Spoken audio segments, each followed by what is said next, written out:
Hello everyone, welcome back to episode 2 of trying to recreate the success of a previous video. Don't worry, I was going to make a video of week 2 regardless. But I will say, and I will give everyone credit here, my week 1 video did very well. And I am very happy and pleased with the results. So thank you. Now we're moving on to week 2. But before we get to that, let's do a little recap of week 1. Man, week 1 did not disappoint. We got a lot of things that happened in week 1. And when I mean a lot, I mean a lot of things. And a lot of surprises too. And as for my picks, well, I went 12-4 in my picks. I only got 4 games wrong. So let's overgo the games that I got wrong. Number 1, Dolphins-Colts. Miami, what happened? I don't know. I'm starting to think that Mike McDaniels may not be the right coach. I don't know. The second game I got wrong was, I believe, 49ers Seahawks. The Seahawks were very underwhelming against San Francisco. Not gonna lie. Then Detroit and Green Bay. The Packers, a lot better than I expected, and Detroit got off to a pretty slow start. It's clear that they're really missing their both offensive and defensive coordinator. And finally, Ravens-Bills. This is why I refuse to support the Ravens in anything. I mean, you really choked it, Baltimore. You really did. I'm disappointed. So, yeah. 12-4. Pretty good, actually. Pretty good. Let's carry that over into week 2. Now, I will say, I found it much harder to pick games in week 2 than I did with week 1. And considering how pretty good week 1 was in terms of not only the games that were played, but also in many of the things that introduced us, yeah, I think we are in for a very good season. And trust me, I am going to keep myself in my basement and watch every single second of it, because the 2025 season is really going to be good. So yeah, without further ado, let's get started. Starting off with the Thursday night football game, we got the Washington Commanders versus the Green Bay Packers. The Packers, stunning and pretty good win over the Lions. And they took back the NFC North, which is very shocking, and it's very gleeful for every Packers fan over their performance over Detroit. Micah Parsons, as I predicted, got off to a pretty slow start. Only 1 tackle that game. But I do believe that Micah Parsons, he's going to get a lot better as the season goes on for Green Bay. It's already become pretty clear early on that Green Bay won this trade. Green Bay clearly won this trade. On the other side, you got the Washington Commanders. Had a very good win over the New York Giants, although take it with a grain of salt because it is the New York Giants and the Giants played horrible. But hey, a win is a win. Now both teams played very well in their week 1 games. And a lot of Packers fans and people in the media are already chanting Super Bowl for the Packers. And many people are now saying that the Packers will win the Super Bowl this year. And I'm just going to say this. Slow down. Slow down. Slow down. Don't get way too ahead of yourself. So it was only week 1. and it was against a Detroit team that lost their offensive and defensive coordinator. So don't get too antsed up just yet. We still got a long way to go this season, and I need every single second of this long season in order to distract me from the fact that I don't have a girlfriend or friends. But we're not going to talk about my personal life. So, Jayden Daniels and Jordan Love both played pretty well against their respective teams, and this was a very close one for me.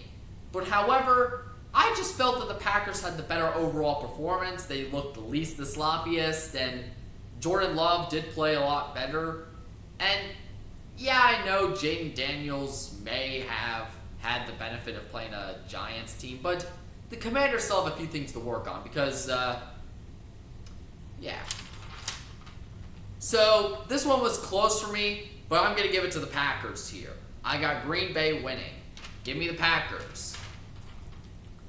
Then, we got a very sleeper matchup on my list. We got the Jacksonville Jaguars taking on the Cincinnati Bengals. The Jaguars had a very dominant win over the Carolina Panthers, taking it by a final score of 26-3, I believe. And on the other side, we have the Cincinnati Bengals, who barely beat the Browns and Joe Flacco. Yeah, if you could not tell, the Bengals' defense is terrible. But Joe Burrow played well. That's all you really need to know. As long as the offense is carrying the Bengals, Mike Brown is going to be forever deluded that, yeah, I don't need a defense. You know, that's what they said in the 2000s, and that's what the Dolphins did with Dan Marino, and take a look at how that turned out. I will forever be happy that the Bengals like to bungle. Anywho, this one was very close to me. That Bengals defense just did not play well. Yes, they got a couple of interceptions, but overall, they still have a lot of holes from last year. And it's going to likely carry over into this year. On the other side, the Jaguars actually played pretty good. Now, Travis Hunter did not make any splash or anything, but that is to be expected, considering that this is his first season. And Jacksonville has always been a sleeper team for me, even after last year. It was very close with this one. It was very close, and it was back and forth for me. But in the end, I just think that the Bengals defense has just too many holes in it, and I don't know if the offense could carry up to playing up against Jacksonville's offense, which played very well against Carolina. So, I'm taking the Jaguars to pull the upset.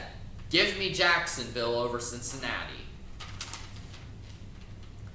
Then, we got the New York Giants and the Dallas Cowboys. The Cowboys played a lot better than what most people expected against the Philadelphia Eagles.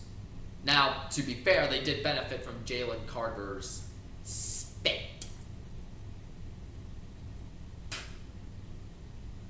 Just saying.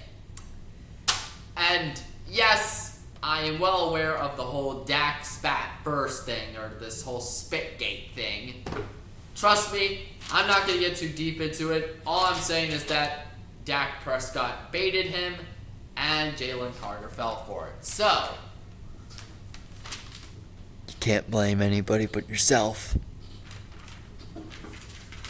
So yeah, the Cowboys played a lot better than expected over the Philadelphia Eagles. Now, they didn't win because of CeeDee Lamb's butterfingers, but they actually played pretty solid. On the other side,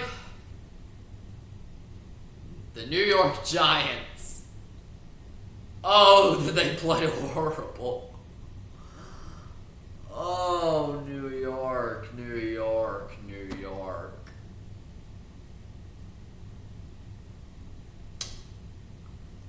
Giants fans, this is going to be a long season. This is going to be a very long season. And honestly, they're the biggest pick that I have to go, well, get the number 1 pick. Come on, New York. Embrace the tank. Yeah, I'm not going to waste my time with this game. Give me Dallas big over the Giants. Then you got the Chicago Bears taking on the Detroit Lions. The Detroit Lions had a very disappointing week 1. The team did not play as well, most people expected, including myself. It's clear that the loss of their both defensive coordinator and offensive coordinator is definitely affecting the team. But however, I think week 2 is definitely a good rebound week. Now, I will make a little reference to the 2022 Bills. In 2022, the Bills did get off to a very slow start. At one point, they were 3rd in their division. But however, Buffalo rebounded, their offense came to life, and their defense came to life, and they ended up winning out to go to the playoffs before losing to Cincinnati in the divisional round. And I feel like this is going to be a very similar case with the Lions. I mean, you're replacing both coordinators. The new coordinators are trying to get their systems in place. I know it's going to be a bit of a transition, but I think things are going to turn out just fine. You don't need to panic too much. Now, you're probably not going to be at the same level as you were last year when you went 15-2, but I think that this is a good rebound game. On the other side, you have the Chicago Bears.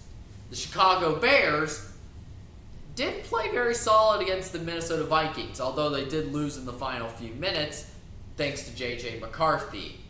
So, yeah. The Bears, very disappointing loss. And I think this does show that Chicago does have something. Like, the Bears have something. But however, kind of like the Lions, it's going to take a little bit of time for them to get going and stuff. Personally, I still think that Detroit has the bigger talent gap over the Bears. So I believe that the Lions are going to win and get their first win of the season. But it's going to be very close. It's going to be a lot closer than what people think. So give me Detroit. Then you've got the Los Angeles Rams taking on the Tennessee Titans. The Titans played pretty competitively with a good Broncos team. I mean, the Titans nearly beat the Broncos, so that's all you need to know. As for the Rams won in a very, very ugly game against the Houston Texans, 14-9. Yeah. This one is just the most uninteresting game on my list. I mean, there's nothing really interesting about the Rams and the Titans. I mean, the Rams were very underwhelming against the Texans. Like, they won, but they were kind of underwhelming. And the Titans, yeah, Tennessee are still in rebuild mode, but at least you have something going for you. I mean, that defense played very well and caused Bo Picks to return. Just saying. Yeah, I don't think I need to waste my time with this one. Give me the Rams. Give me the Rams.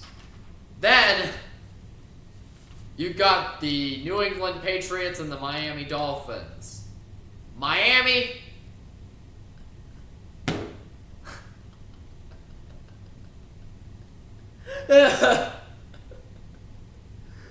Miami.